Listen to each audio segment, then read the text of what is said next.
الحمد لله رب العالمين، والصلاة والسلام على أشرف الأنبياء وخاتم المرسلين محمد وعلى آله وصحبه وسلم.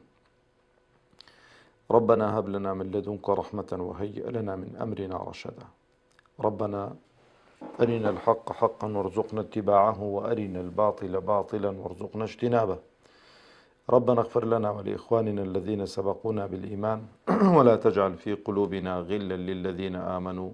ربنا إنك رؤوف رحيم آمين. دوایین دەرسی فرمودەی شەشەمی کە لە خزمەتی دابووین پێغەمبەری خوا عەلەیهی سەڵات وسەلام کە لە ئەربەعینی نەوەوی هێناویەتی باسی حەڵاڵمان کرد و باسی حەراممان کرد و باسی ئەو شتانەمان کرد کە جێی شوبهەن لە نێوان خەڵکیدا. لە ئاخیریدا پێغەمبەری خوا عەلەیهی سەڵات وسەلام کە لەو فەرمودە صەحیحەدا دەفەرمێ ئەلا وئین فی الجەسەد مضغة إذا صلحت صلح الجسد كله وإذا فسدت فسد الجسد كله ألا وهي القلب. يعني أو آخری فەرمودەکەی فەرمودەکەم یەک لێ چۆکو گوتر مهمتر و گرنگتر و هەموو بابەتەکانی چونکە هەمووی پەیوەستن بە ژیانی ڕۆژانەی ئێمە، پەیوەستن بە خواردنمان، خواردنەوەمان، جلوبەرگمان، پەیوەستن بەو بابەتانەی کە ڕاجایی تێدایە یەکلا نەکراونەوە بە تەواوەتی. دەبێ خەڵکێکی ئەهلی عیلم و شارەزایەک لایەن کاتۆ بەلای حەڵاڵدایان بەلای حەرامدا. و لە ئاخیریش پێغەمبەری خوا عەلەیهی سەڵات وسەلام تەرکیز لەسەر خاڵێکی زۆر زۆر گرنگ دەکاتەوە بۆ ئەوەی کە ئینسانی ئیماندار بزانێتن کە خۆی بەچێوە مەشغوڵ کە بۆی کە هەموو ئاعزاکانی دیکەی کۆنتڕۆڵ بن. ئەو زۆر گرنگە. یعنی لاشەی ئینسان وەکو بڵێ سندوقە ڕەشەکە هەیە تەیارە دەڵێەوە سندوقی ڕەشە ئەگەر نزانام چشی لێبێ ئەو معلوماتێک کە لەسەری خەزن کراوە ئەو شتانێکەوە ئەوە نابن. دڵ لەگەڵ ئاعزاکانی دیکە وەکو سندوقی ڕەش وایە لە ناو لاشەی ئینسانی. و دڵ زانایان ڕەحمەتی خوایان لێبێ وەکو پادشایەکیان تەشبیه کردووە، هەرچەندە لەوانەیە تەشبیهەکە زۆر لە جێی خۆی نەبێتن چونکە هەموو پاشایەک موطاع نییە، هەموو پاشایەک گوێڕایەڵ نییە، هەموو دەسەڵاتدارێک گوێڕایەڵ نییە، بەڵام شتەکە جوانە. دەفەرمونون دڵ پاشایە، ئاعزاکانی دیکە هەموو جوندین. بە زۆر جار جوندیەکان لە ئەمر و سەمع و تاعەی پاشای دەردەچن، بەڵام هیچ کاتێکی دەست و چاو و گوێچکە و قاچ و داوێن و ئەوانە هیچ لە تەوجیهاتی دڵ دەرناچن. لەبەرەوە ئەو دڵە کە پێغەمبەری خوا عەلەیهی سەڵات وسەلام باسی دەکاتن بەڕاستی شتێکی زۆر زۆر مهمە و بزانین چۆن معاملەی لەگەڵ دەکەین. لەبەرەوەش خوای پەروەردگار تەبارەکە وتەعالە دەفەرمێ قەد ئەفلەح مەن زەکاها وقد خاب من دساها. یعنی بە فعلی ئیستیمڕاری قەد ئەفلەح مەن زەکاها، یعنی تۆ بەردەوام دەبێ خەریکی تەزکیەی نەفس بی، خەریکی چاکردنی ئەو دڵەی بی، ئیشی لەسەر بکەی بە بەردەوامی. ئەگەر ئیشی لەسەر نەکەی بە بەردەوامی خەڵکی دیکە ئیشی لەسەر دەکاتن، جیهەتیکە ئیشی لەسەر دەکاتن. یعنی شەیطان کە سەرسەختترین دوژمنی ئێمەیە، بەڵام قەناعەتم وایە زۆرێک لە ئێمە حیسابی بۆ ناکەی. ئەو بەڵاو مصیبەتانەی کە تووشیشمان دێن لە ژیانی ڕۆژانەماندا، ئەو ئیشکالات و ئەو شوبهات و ئەو شەهەوات و هەرچی هەیە هەمووی لە ڕێی ئەوەوە. جوندەکانی خۆی پەرش و بڵاو دەکات، جوندەکانی خۆی تەوزیع دەکات بۆی کە فەسادی و بەدڕەوشتی و بەدئەخلاقی و خراپە و خراپەکاری و چێشمە چێشم و مشکلە لە نێوان خەڵکدا دروست کات کە مصیبەتێکی زۆر زۆر گەورەیە کە هەستیشی پێ ناکەین. ئاها پێغەمبەری خوا عەلەیهی سەڵات وسەلام جارێ هاوڵێک کە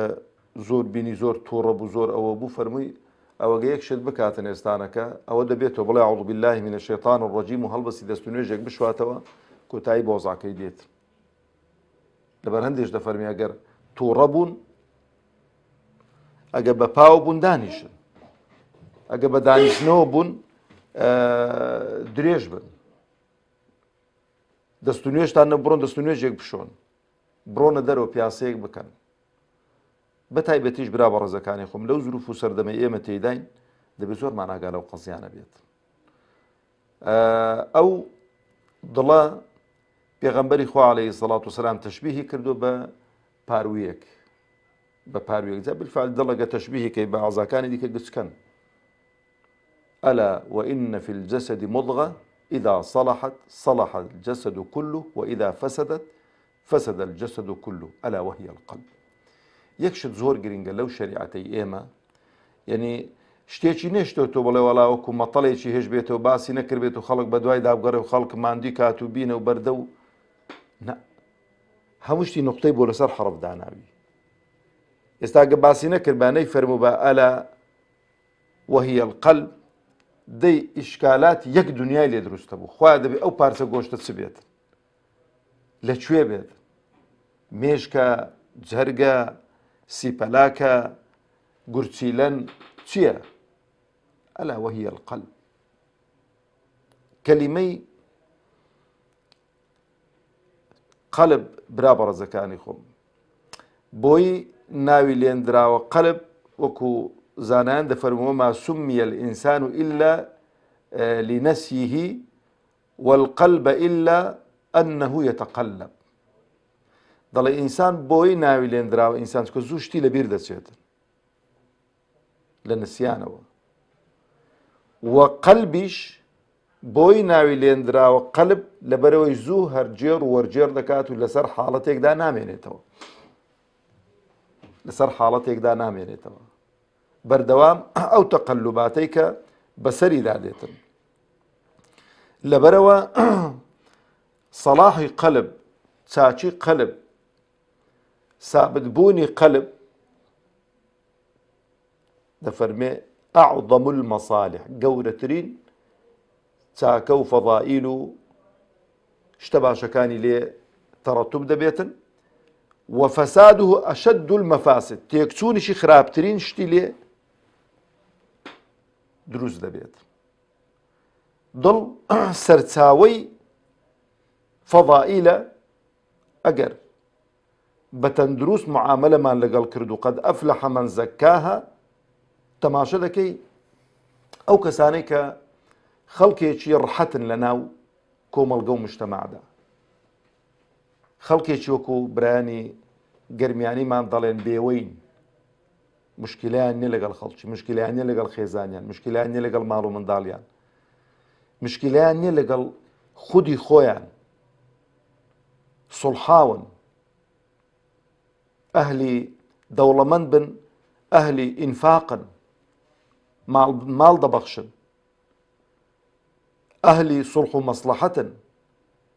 ئەوە خۆ نەبێ خوای گەورە ئەوەی ئاوا لە داچێ بەوەلەت بوو بێت و ئەوی دیکەش کە شەڕانجێزە و سەرخۆشە و قوماربازە و زەلامکوژە و مەشروب خۆرە و زیناکەرە و دزە و نەبێ خوای گەورە ئەوەی ئاوا لە دایک بەوەلەت بوو بێش ئاوا لە دایک بەوەلەت بوو بێت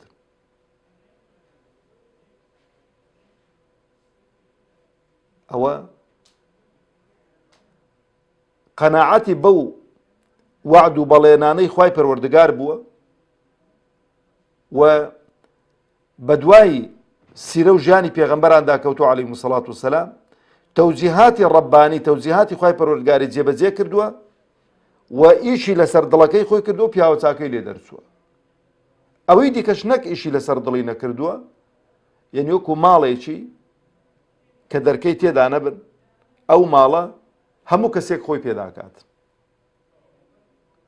بەیتون خەریب ماڵێکی وێرانە هەموو فکرێک هەموو تەسەورێک هەموو ئینسانێک هەر شتێکی دێ خۆی پێدا دەکاتن کاول دەبێت لەبەرەوەش تەماشە دەکەی خانووێک کە دروست کرابێکە دەرکەی نەبن ئەنواع و ئەشکال جا لە سەجی دەڵێ لە گوێ درێژی دەڵێ لە پشیلەی دەڵێ لە خەڵکی خراپ دەڵێ لە هەرچی دەڵێ ڕووی تێدەکات بۆ چکە دەرکەی پێوە نینە ئەو دڵ و دەروونەی ئێمە دڵی ئێمە دەبێت دەرکەیەکی محکەمی پێوە بێ بەس دەبێشتی چاک بچێتە وێن دەرێ ئەو جەبرا بە ڕێزەکانی خۆم کردەوەکانی دڵ زۆر زۆر گەورەترن لە کردەوەکانی ئەعزاکان و بەدەن کردەوەکانی دڵ زۆر گەورەترن لە کردەوەکانی بەدەن کردەوەکانی بەدەن چن نوێژە ڕۆژوە زەکاتە حەجە ئەوانە کردەوەکانی چ گوتی ئەعزاکان و بەدەنیان پێدەگوترێتن بەڵام ئەعمالی قەلبی زۆر زۆر گرنگترن لەبەرەوەی ئەسڵی ئیمان کە دروست دەبێ لەکوێوە دروست دەبێت لە ناو دڵدا دروست دەبێت الئیمان ما وقر في القلب ئەوەی کە لە دڵ جێگیر دەبێت ئەو جا وصدقه العمل لەبەرەوەی ئەوەی کە لەو دڵەیدا سابت دەبێ ئەوە تەوجیه دەداتن بۆ لایەنەکانی دیکە تەوجیه دەداتن بۆ دەست بۆ چاو بۆ هەموو ئەعزاکان بۆی کە ئیشی چاک بکەن ئیشی باش بکەن و سەرپێچی نەکەن لەبەرەوە هەر کاتێکیش سەرۆک پادشا ڕئیس جە هەر ناوێکی لێدەنەی بێ ئاگا بوو لە ڕەعیەتی خۆی تەماشا دەکە هەر یەکەو بە شتێکی و مەشغولە هەر یەکە و خەریکی شتێکی فەسادە هەر یەکە و خەریکی شتێکی یەک دەبێتە ڕێگر یەک دەبێتە دز یەک دەبێتە مەشروب خۆر یەک دەبێتە زەلام کوژ یەک تەماشا دەکە هەر ڕۆژە و مناسبەیەکی کەس نزانی کۆ دەهێنیتە ئەو وڵاتەی بۆ چکە ئەو سەرە بێ ئاگایە تەوجیه دەرناکاتن ئاگای لە خەڵکینی دڵسۆزی خەڵکەکەی خۆی نییە نازانی ڕۆژێک دادەی پێویستی بەو خەڵکەی و خەڵکەگەر ئاوا فاسد بوو ئاوا بێکەلەگ بوو ئیسفادەی چی لێ دەکەی جورئەتی نابێ دیفاع لە توش بکات لە وڵاتیشت بکاتن لە هاوزوبانی خۆشی بکات بەڵام ئەگەر مەزبوط بوو ڕەسەکە تەوجیه دەردەکات بۆ هەموو شتەکانی دیکە هەموو شتەکان زەبط دەکات دڵ لە بۆ ئینسانی وەکو مەکانەتی سەر وایە وەکو مەکانەتی سەر وایە کە هەموو تەوجیهەکان تەوجیهی سەحیح و تەندروست دەردەکات ئەو تەوجیهە سەحیح و تەندروستانە وا دەکاتن کە نێڵیتن مەسەرەن کاتێک کە چاو دەیوێ نەزەر بکات تەوجیهی دەدات دەڵێ عیبە نەزەر نەکەی نەکەرە عیبە گوناحە نازانی کە خوای پەروەردگار تەماشەت دەکات نازانی کە خوای گەورە دەتبینیتن ڕاست دەکەی ئەوجا دەست کە بیوێ دەست بۆ ماڵی حەرام با تەوجیهی دەداتێ دەڵێ نەکەی ئەوە حەرامە دەوی ئینسانی کە بیوێ پاروێکی حەرام بخوا تەوجیهی دەداتێ دەڵێ نەخۆی گوێت لێ نەبوو پێغەمبەری خوا عەلەیهی سەلام دەفەرمێ هەر پارچەیەک لە لاشەی ئینسان بە حەرام پەروەردە بێ ئەننار ئەولا بیهی ئەوجا داوێن کە بیوێتن داوێن پیسی بکە ئەو فەرموودە و ئاەتانەی بەبیر دێنیتەوە بۆ چکە نەخەوتووە زیندووە بەڵام ئەگەر مردبوو ئەو لە پرخەی خەوێدایە و ئەعزاکانی دیکەش هەر یەکە و خەریکی ئیشی خۆنەوە ئەویش نە تەوجیهیان دەداتێ و نە سەرکۆنەیان دەکاتن وە نە ئاگاشی لێن برا بەڕێزەکانی خۆ دەبێ ئینسان مراعاتی دڵی خۆی بکاتن مراعاتەکە چیانی چی ئاگای لێ بێتن لەبەرەوەی بە چاچی ئەو دڵە هەموو ظاهیر و باتینمان چاک دەبێت و بە فەسادی ئەو دڵە ظاهیر و باتینمان فەساد دەبێت یعنی تۆ بینم بۆ تەماشەکە کەسێک دەبینی لەسەر کەناڵەکانی ڕاگەیاندن هەندێک حەڕەکات و هەندێک شت دەکات بۆ خۆت لە ماڵە ئۆتونی بەسە تۆ دانیشتی و شەرم لە خۆت دەکەی ئەو شەرمەی تو چییە؟ چکە تۆ دەزانی پێگەی ئینسانی محتەڕەم ئەو شتانەی لێ ناوەشێنەوە یان مەسەڵەن ئافرەتێکی باڵاپۆش تەماشا دەکاتن ئافرەتێک کە بە جلوبەرجێکە شایستەی جنسی ئافرەت نیە، چونکە ئافرەت زۆر بەڕێزە، زۆر بە حورمەتە، خوا زۆر ڕێزی لێناوە، پێغەمبەر عەلەیهی سەڵاتو وەسەلام زۆر قەدری گرتووە و زۆر فەرموودەی فەرموون دەربارەی ڕێز و حورمەتی ئافرەت. خۆی دائیمەن شتی گرانبەها دەبێ داپۆشراو بێت. بڕۆنە لای هەموو زێڕینگران. تخوا زێڕینگرێکتان بینیوە زێری لەسەر مەزمەی دانابێتن لە دەرەوە وەکو باقی شتەکانی دیکە بیفرۆشێتن؟ بینیوتانە کابرا مەسەڵەن بێڵیتن هەر کەسە چوو بە کەیفی خۆ دەستکاری ئەو زێڕەی بکاتن ئەوە بکاتن؟ هەمووی لە ناو جامخانە، هەمووی پاک و خاوێن، هەمووی ئاوا دەبێت تەماشای دەکەیت. پۆشت نە بە کەیفی خۆ ئەوەی فڕەدەی و ئەوی دەسەرەوی ئەوە بکەی. ئافرەت لە زێڕیش بەقەدرترە. یعنی کاتێک کە ئافرەتێکی باڵاپۆش دەبینی ئافرەتێکی بێسەر و بەر و کە مڕاعاتی ئەوەی خۆی نەکردو ئاگای لە داهاتووی خۆ نییە، ئەو بۆ خۆ شەرم لە خۆ دەکات، دڵی چۆن ئەو ئافرەتە ڕێ بە خۆ دەدات جورئەتی هەیە ئاوا خۆی عەرز کاتن، ئاوا خۆی ڕوت و قووت کاتەوە. بۆچکۆ پێچەوانەی فتڕەتی ئەسڵی ئینسانە کە هەر یەکە و خوای گەورە تەبارەک و تەعالا چمان بۆ چاکە و چمان بۆ باشە ئەوی بۆ تەشریع کردووی. ئەو جەبرا بەڕێزەکانی خۆ ئینسان ئەو دڵە بەچێ دادەمەزرێتن وانە گرینگە، دڵ بە چ پاک دەبێتەوە. ئەو شتانەی کە دڵی پێ پاک دەبێتەوە و دڵی پێدا دەمەزرێتن و ڕقابەی ئیلاهی دروست دەبێت لە ناو دڵی ئینساندا، یەکەمیان ناسینی خوای پەروەردگارە تەبارەک و تەعالا. چونکە برا بە ڕێزەکانێکم ئینسان تا خوای نەناسیتن باوەڕتان بێتن نەقال بیسووک دەبێ بۆ عیبادەت، ناو عیبادەتانەی کە دەشیکاوکو عیبادەت دەیکات، سیبابی دەیکایان لە شەرمی کۆمەڵگە و مجتەماع دەیکا، یعنی کو عادەتێکە. لەبەرەوەش ئەو عیبادەتانەی کە دەیکات تەماشا دەکەی شوێنەوارێک بەجێ نەهێڵێتن لەسەر خودی عابیدەکە، لەسەر خودی خواپەرستەکە. نوێژ دەکا بەڵام تەماشا لە بازار فێڵ دەکات، بە ڕۆژوو دەبێت جوێن دەدات، زەکات دەدا، ڕیبا معاملەی ڕەبەوی دەکات، حەج دەکاتن لە بەرامبەر حەڕەم و لە بەرامبەر قەبری پێغەمبەری خوا عەلەیهی سەڵاتو وەسەلام لەسەر قومە ئاوێکی لەسەر سڕێکی کابرا ئیستیعدادی و بە شەڕ بێت و جوێن بدات. کەواتە قەزیەکە ئێرانەیە. ئێرەش گوتمان بە چ ساڵح دەبێت، بە چ چاک دەبێت، یەکەمیان دەبێت خاوەنی خۆی بناسیت کە خاوەنی ڕاستەقینەی ئێمە ئەڵڵایە، خوایە تەبارەک و تەعالا. ئەگەر ئەو خوایەمان ناسی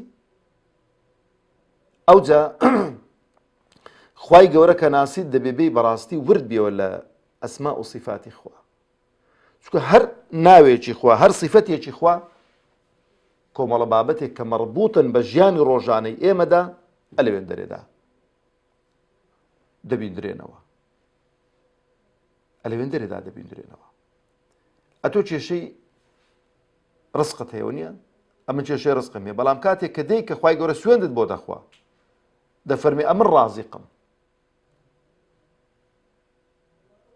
ئەمن ڕازیقم. حتا ئەسحاب ڕەحمەتی خوایان لێبێ سەلەفی ساڵح فەرمیان چێ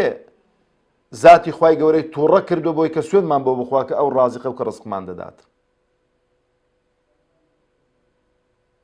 کاتێک کە من دەزانم خوایە کە ڕازیقە کە نانوی کە بێ ئاگا نابیتن، ئەوە نییە بڵێ وەڵا لەبەرەوەی عەفوەن مەخلوقاتی زۆرن لەوانەیە ئاگای لە من نەبێ، من فەقیر و هەژارم و لە هەر شوێنێکی مەخلوقێکە لە بنی دەریاکانیش بێتن کە ماسیەکی گچکۆکەی ئەوەن بێە کە منوت و نایبینین، خوای گەورە لێی بێ ئاگانیە و ڕزقی دەدات. ڕزقی حوتێکیش دەدا،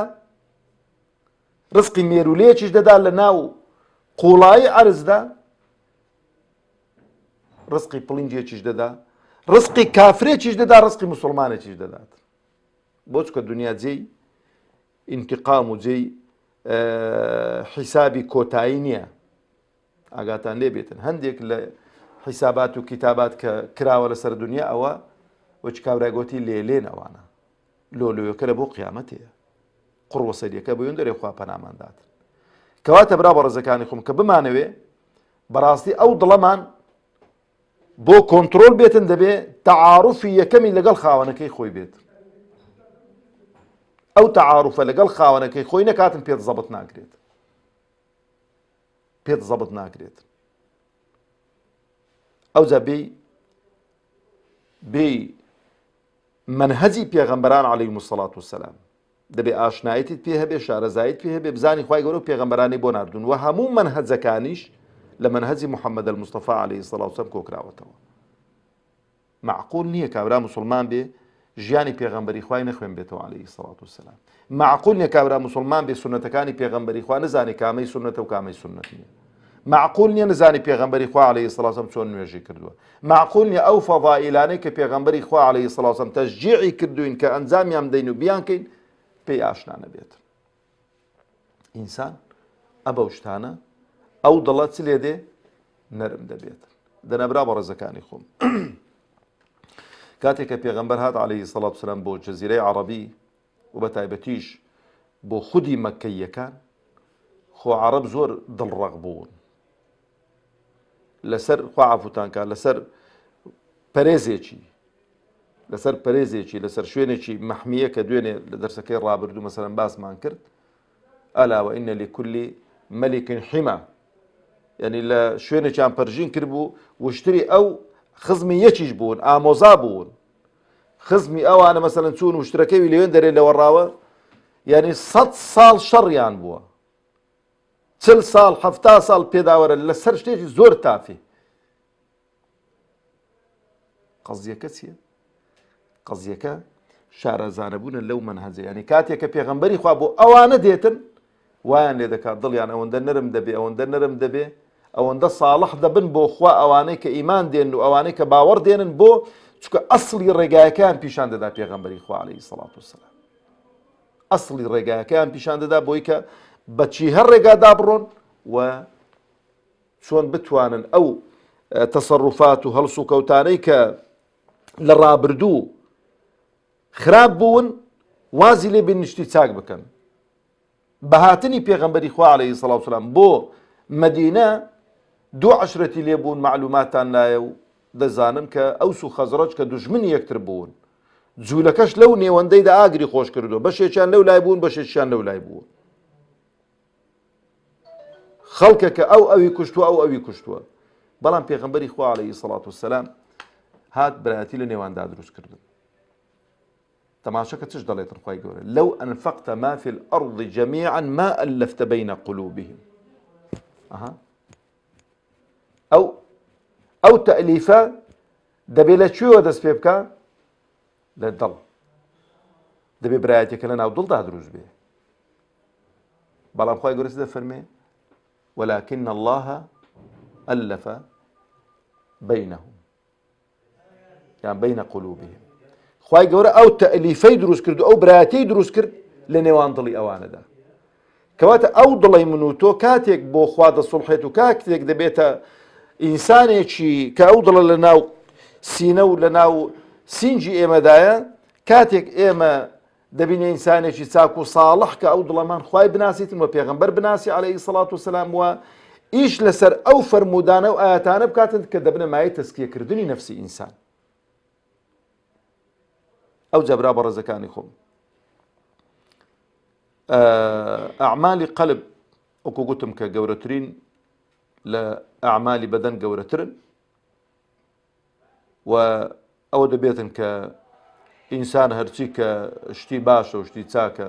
ئەنجامیدا و هەشتی کە شتی خراپە خۆی لێ پارێزێتن ئەو جابرا بە ڕێزەکانی خۆم کە زۆر گرینگە ئینسان لە ئەعمالی قەلب بە تایبەتیش بۆ تەسکیەکردنی دڵمان ئینسان تەدەبوری هەبێتن بۆ ئەو قورئانە بەدڵ بخوێنێتەوە ئەفەلا يتدبرون القرآن أم على قلوب أقفالها مربوطة بقلب يعني یعنی کەسێک کە قورئان خوێنە ئیسیفادەی لە قورئان ناکەوکو وایە کە قفڵێکی لە دڵی درابێتن هەر بەزار دەیخوێنیت دەنا قورئان کەلامی خوایە کەلامی خوا تەوجیهاتە بۆ ئێمەی مرۆڤ ئەو تەوجیهاتانە جێبەجێ بکەی سەربەرز و سەرفرازی دنیا و قیامەت دەبی ئەو جەبرا بە ڕێزەکانی خۆم باقی عیبادەتەکانی دیکە ئینسان هەوڵدا بۆ تەسکیەی نەفسمان و بۆ پاچی دڵمان بەردەوام باوە دەست و نوێژ بین سونەتەکان لە شوێنی خۆدا بکەین شەو نوێژمان لە دەست نەچێ کاتێکی تایبەت دانەی بۆ شەو هەستیەوە کە هەرچی پێداویستی و هەرچی احتیاجاتت هەیە بەرزیکەوە بۆ لای خوا ئەوجا لەگەڵ ئەوانەشدا دوعاکردن و پاڕانەوە و ڕەفیقی باشیش ئەمڕۆ برا بە ڕێزەکانی خۆ ویست هەر کەسێک بناسی عەفوەن هەر کەسێک ویست بناسی تەماشای ڕەفیقەکانی کە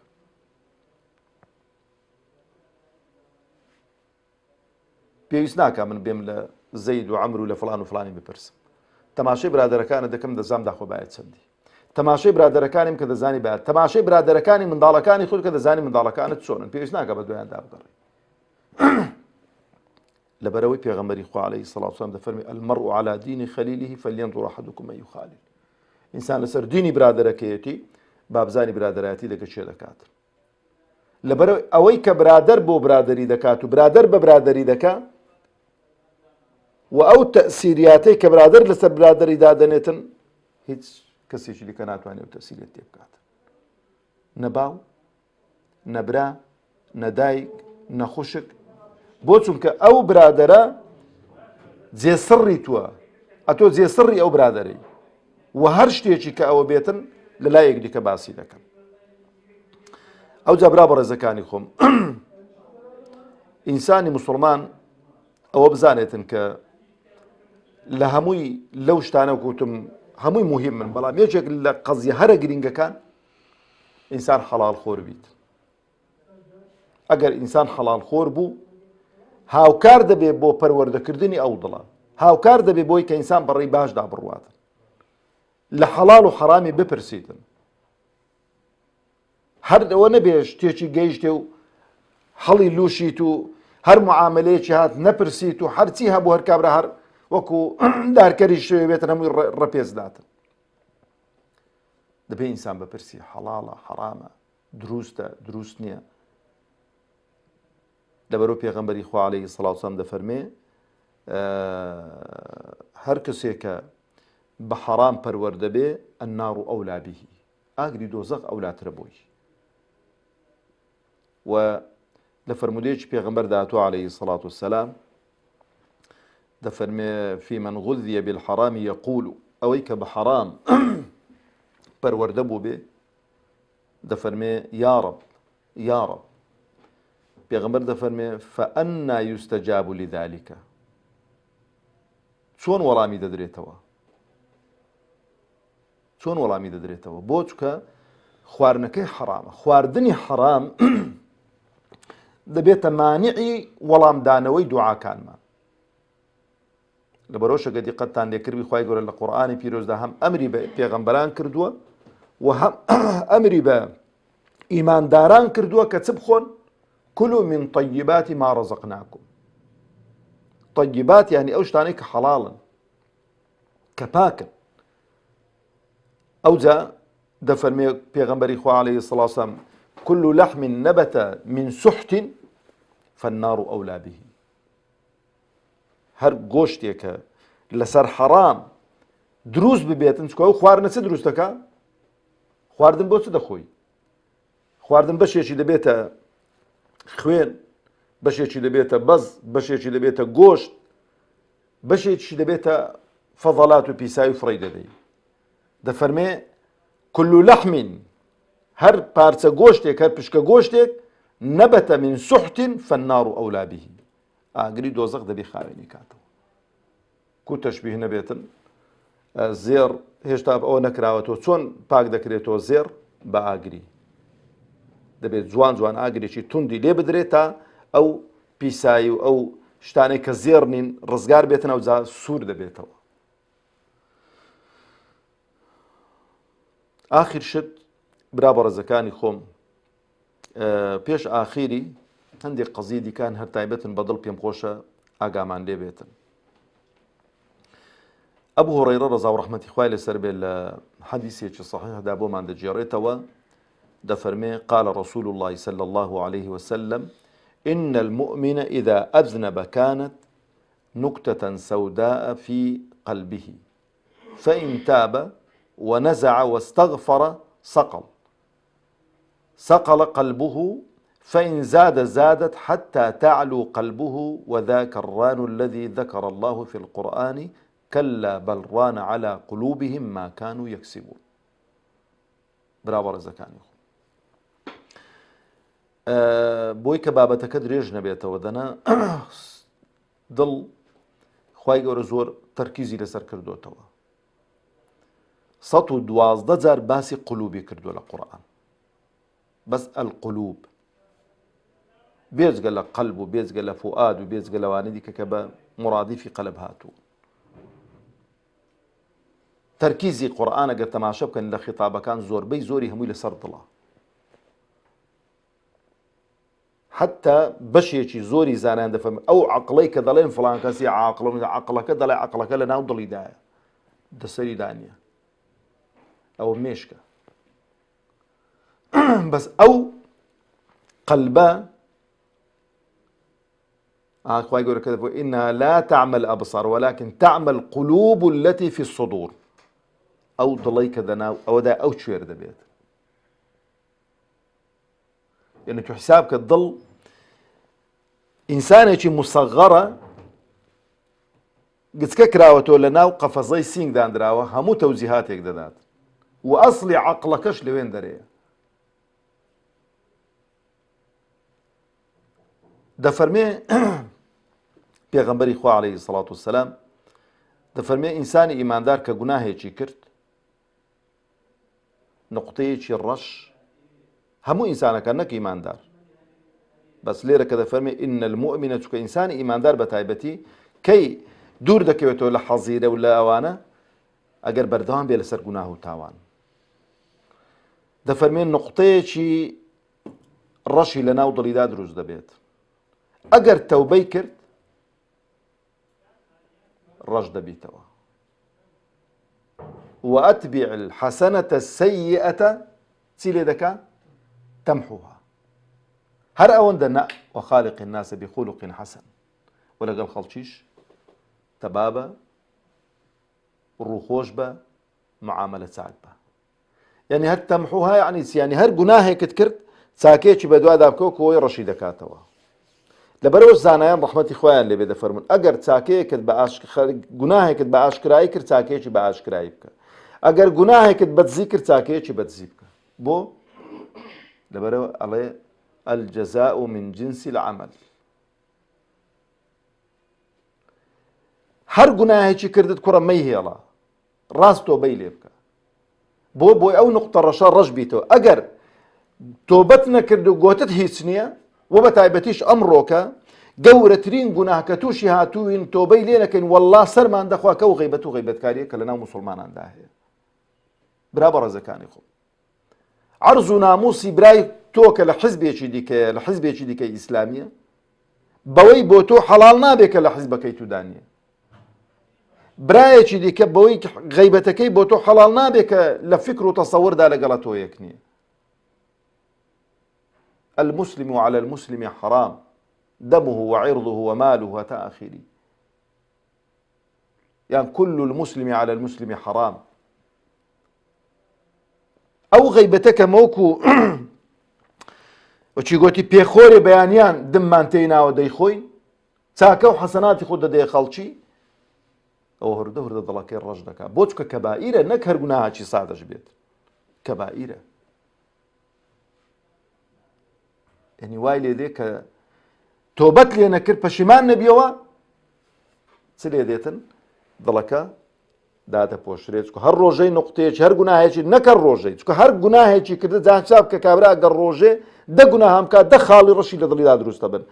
دە گوناهی دیکە دەیدی کە هوردە هوردە ئەو دڵەدا دەپۆشرێ هەتا چی لێ دێ کەلا بەل ڕانە عەلا قولوبیهم ڕان ئەوەیە کە دەڵێ هەمووی دادەپۆشیت کە دای پۆشی ئەو جا چ دەڵێتن مەجالی هیچ شتێکی نامێنێ ئاخر شت قفڵێکی لێ دەدرێت کوخانێکی چۆڵەوانی کەسی بەلا داناسیتن بە کەلکی ژیان نایە ئەو دڵە بە کەلکی ژیان نەماوە ئللا دەبێت کابرا چ بکات تەوبەیەکی نەسوح بکە دەست بە چاکە بکە بۆی هوردە هوردەجا نوقتەی سپی دروست دەبنەوە چ دەبێ جارێ نوقتەی سپی دەی قفڵەکە دەکرێتەوە و ڕانەکە لا دەچی و ئەو دڵە سەقڵ دەبێتەوە ئەو جەبرا بە ڕێزەکانی خۆم پێغەمبەری خوا عەلەیهی سەڵات وسەلام دەفەرمێ ئین القەلبە کەریشەة بئەڕض فولات تقلبها الرياح زۆر خەتەرە دەڵێ دڵی ئینسانی وەکو پەڕێک وایە وەکو پەڕی مریشێک یان هەر شتێکی کە تو تەماشای دەکەی کە لە سەحرایەک بێتن کە بای لێدا هەر جار و بەلایەکی دادەدا دڵی ئینسانی ئاوانەیە گوێت لە بەرنامەیەکی ڕاگرتووە ڕاست وەزت تێکە چیت کابرایەکیانی ناوە شوبهەیەکی دروست کردو بۆ موسڵمان کابرا وەزەی تێکە چیت غەیبەتی کابرایەکی دەکەن کە لە لای تو زۆر پیاوێکی ساڵحە مووقیفت لە سەروی دەگۆڕێت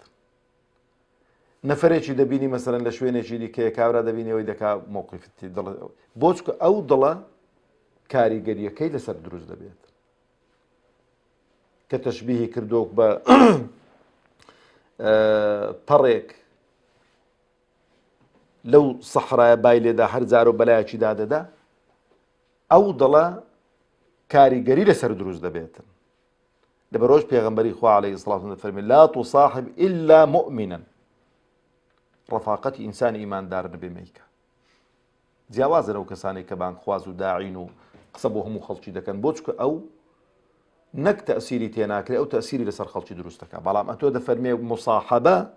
ڕەفاقەت لا تصاحب إلا مؤمنا با کابرا ئیماندار ڕەفیقت بێت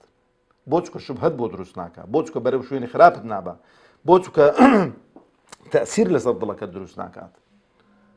ولا يأكل طعامك إلا تقي با خەڵکی بە تەقوا و دینداریش خواردنی تۆ بخۆن بۆچکە کە دەیبێ ماڵەوە بۆ خواردن نەهاتووە هەرچی دانا دەڵێ الحەمدولله خوای لێت بە زیادی بێتن ئەوجا پرتەپرت و بۆڵە بۆڵ ناکات ئەوجا دۆستی نەوسێنی ئەوجا چاو لە عەرز و ناموست ناکات کابرا بردوێتە ماڵەوە خواردنی پێداوە دوایە خاوەن ماڵەکەی کوشتووە بەچێ گوتی دەستشی بە ماڵەوە داهێناوە دزیەکەشی کردو چەندان حادیسەی وانە ئەگەر ئەو تەوجیهی پێغەمبەری خوای جێبەجێ کرد بە عەلەیهی سەڵام تووشێ و بەزمێنێ دەبوو ئەو جابرا بە ڕێزەکانی خۆم پێغەمبەری خوا عەلەیهی سەڵات وسەلام زۆر ئەو دوعای دەکرد یا مقلب القلوب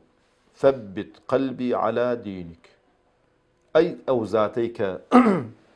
دڵان هەڵگێڕ و وەرجێڕ پێ دەکەی دڵمان سابت کە لەسەر دینی خۆت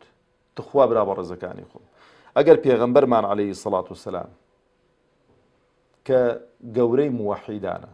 کە وەحی لە ئاسمان بۆ هاتۆ کە خوای گەورە بە گەورەی و عەزەمەتی خۆی هەڵی بژاردووە ئەو دوعایە بکە ئەمە دەبێت بکەین